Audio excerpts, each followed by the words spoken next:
You're listening to a highlight from the Yishai Fleischer Show on Voice of Israel. Emmanuel Navon is the director of the Political Science and Communications Department at the Jerusalem Orthodox College. He's also a senior fellow at the Kohelet Policy Forum, teaches international relations at Tel Aviv University and at the IDC in Herzliya, and is a news analyst and commentator, often featured on I-24. And he's in studio right now. Emmanuel, welcome to the program. Thank you. And congratulations on your new book, which is called The Victory of Zionism, Reclaiming the Narrative About Israel's Domestic, Regional, and International Challenges. The title, of course, is there to challenge Peter Beinart's title, which is The Crisis of Zionism. Tell me a little bit about the book. That's right. Well, as you said, the title echoes Peter Beinart's The Crisis of Zionism.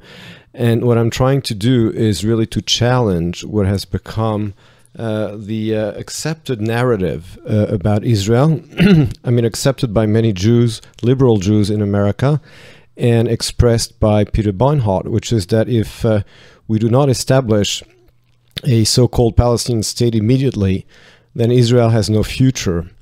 And I claim the very opposite. I challenge the accepted narrative about Israel's domestic challenges. Generally, it is accepted that, these people say that if we don't establish a Palestinian state, we will not have a democratic and a Jewish state. I disagree with that. Generally, people say also that we will not have peace with our neighbor in the Middle East if we do not establish a Palestinian state.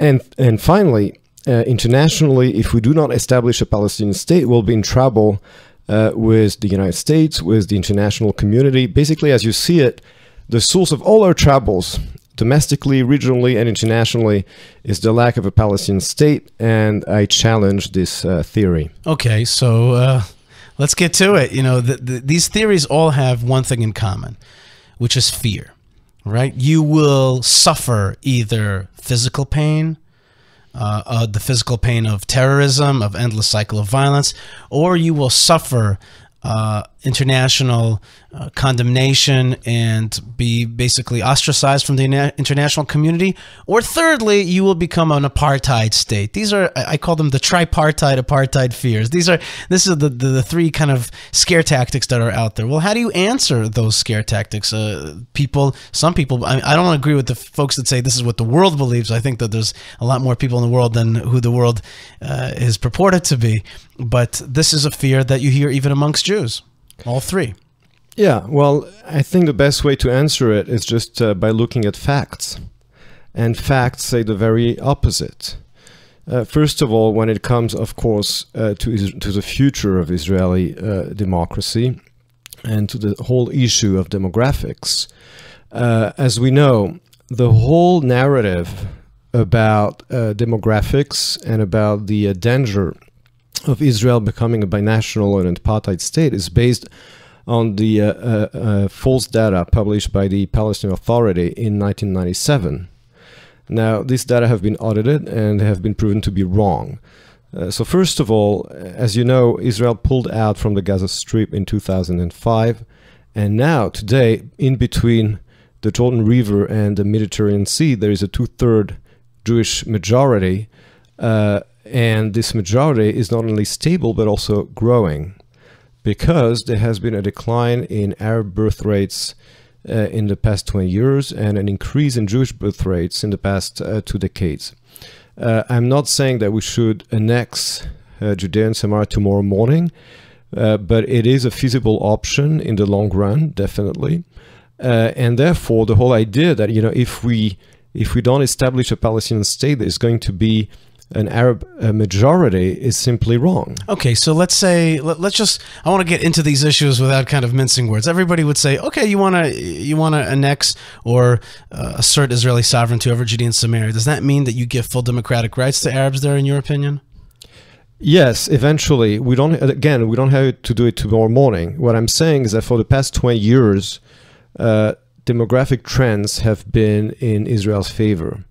So we don't need to panic, but we don't need to worry either. We don't need to panic meaning that the time is on Israel's side. The fact that time is on Israel's side doesn't mean that we have to implement our sovereignty in 2 months or in 4 months. We have to look into the exact figures and figure out when is the good time to do it. There's also something else.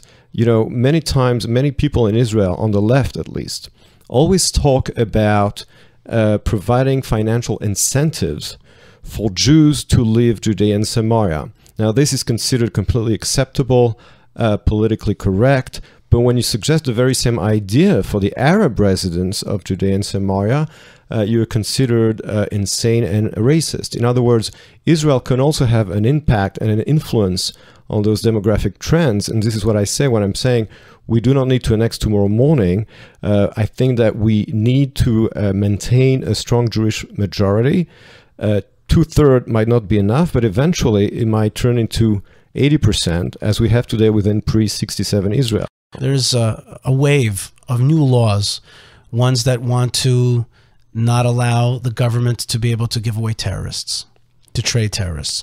One that wants to give an override to the Supreme Court's override, meaning to say to bring laws back into the Knesset after they've been overridden by the Supreme Court. There's now a new law that wants to talk about Israel as the Jewish state. It's the kind of Jewish national, Israel is the Jewish national home. And that law is making tremendous waves. Tzipi Livni and folk coming out against it, all kinds of alternative policy forums writing just in first sentences in their position papers, this is an evil law, a bad law, a destructive law. And on the other side, people are saying, what is this law supposed to be? What is this Israel's the Jewish national home? I thought that's what the Declaration of Independence actually has it kind of written in stone, that Israel is supposed to be the home of the Jewish people and supposed to follow Jewish national principles and characteristics. And you, along with the fact that you are the director of political science and communications department at the Jerusalem Orthodox College, you're also senior fellow at the Kohelet Policy Forum, which is behind this, what we call Chok Leom. Right. How do we translate that in English? What are you guys calling it in English? The nationality law. So the question is, why do we need that law? You mentioned the Declaration of Independence. It says in Israel's Declaration of Independence, we hereby declare the establishment of a Jewish state in the land of Israel that will be known as the State of Israel. Right. Now, if it's already said, why do we need a law to repeat it? Well, the answer is that in 1948, right after the Declaration of Independence, Israel's High Court of Justice was petitioned, and it ruled that the Declaration of Independence has no constitutional value. Wow. It is only a declaration, and therefore it has no legal or constitutional value. And since Israel does not have a constitution, Israel is actually not legally and constitutionally defined as a Jewish state. So de facto, we are a Jewish country with Jewish symbols and with laws and practices that take care of the Jewish people. In other words, the fact that we have the law of return that allows any Jew to become a citizen of Israel, or the fact that the IDF sent its soldiers to rescue Jews in Entebbe in 1976, all the things show that we are de facto a Jewish state, but not de jure. Now, why is that a problem? Well, it is a problem because for the past 20 years, we have had in Israel what former Justice Aaron Barak called the constitutional revolution. What is the constitutional revolution? As you know, the left lost its power with the elections of 1977. And since then, it has been trying to keep its power through the judicial system. Now, this is not a conspiracy theory. It was explained very clearly by Professor Menachem Motner from Tel Aviv University. He even wrote a book about it to explain how the left, to which he belongs, maintain its power in the judicial system after losing it at the polls.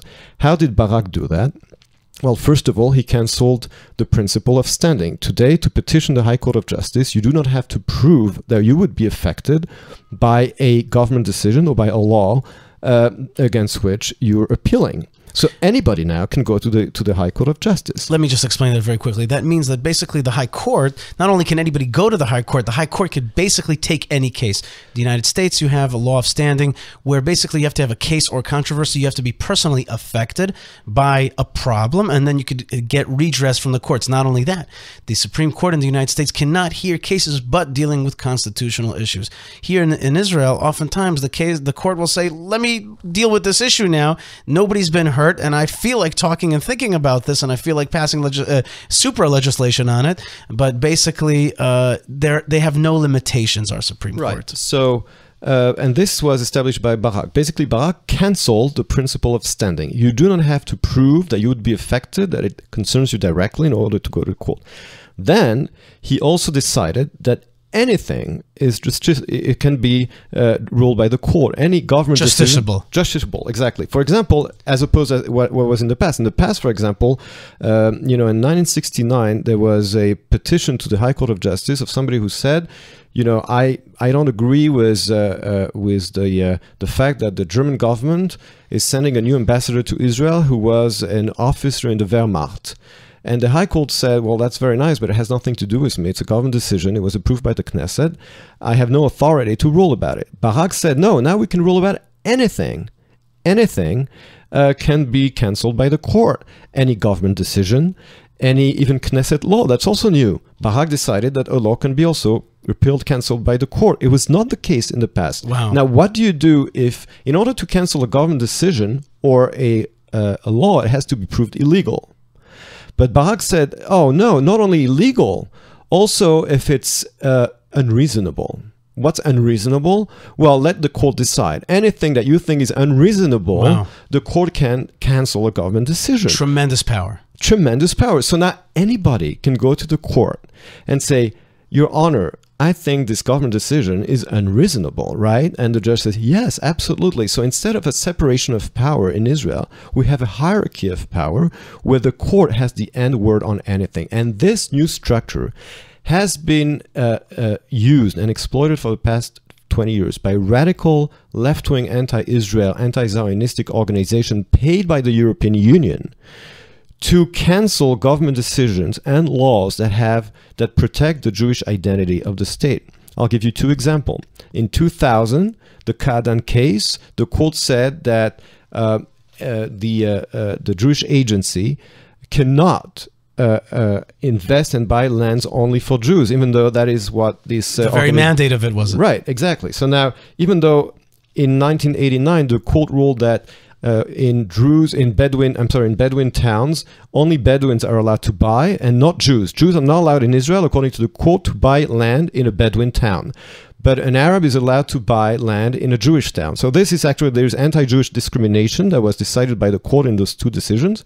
And then in 2006 and 2012, the court was petitioned by organizations that want to what they call unify families. So this is a euphemism in order to implement what the Palestinians call the right of return with fictitious weddings between Arabs from Judea and Samaria and Arabs from Israel.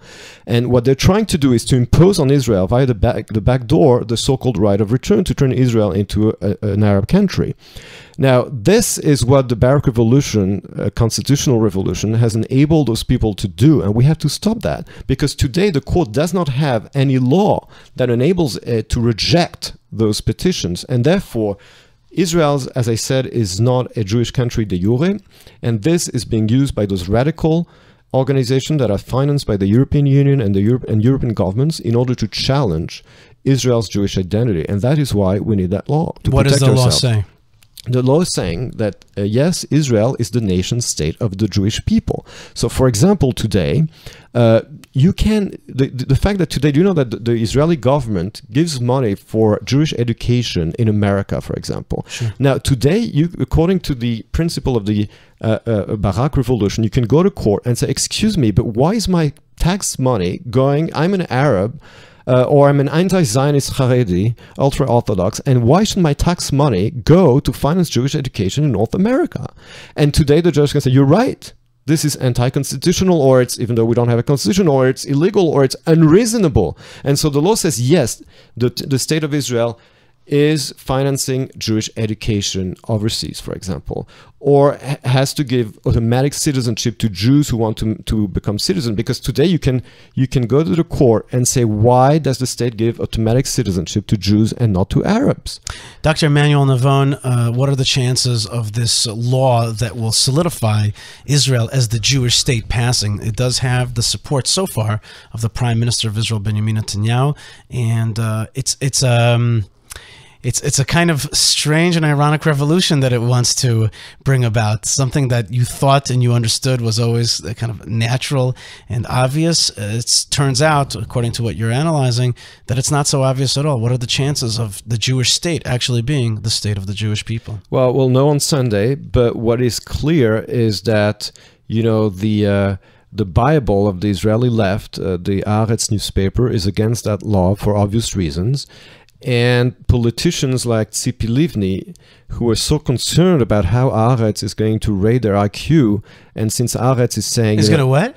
To rate their IQ, because Yeah. this is really why people like Tzipi Livni, how they think, is how Haaretz is going to rate my IQ. So if Haaretz says, if you're going to support this law, we're going to rate your IQ as negative, we're going to say you're stupid in our newspaper, so they get completely petrified, and they say they're against the law. That's how they function. And since Haaretz has been campaigning against that law, so Tzipi Livni said she's against it. Now, it's really ironical that defining Israel as the nation state of the Jewish people, which is the basic and founding principle of Zionism, is considered today a controversy with major politicians in Israel, mainstream politicians, saying, well, that might be a problem, actually.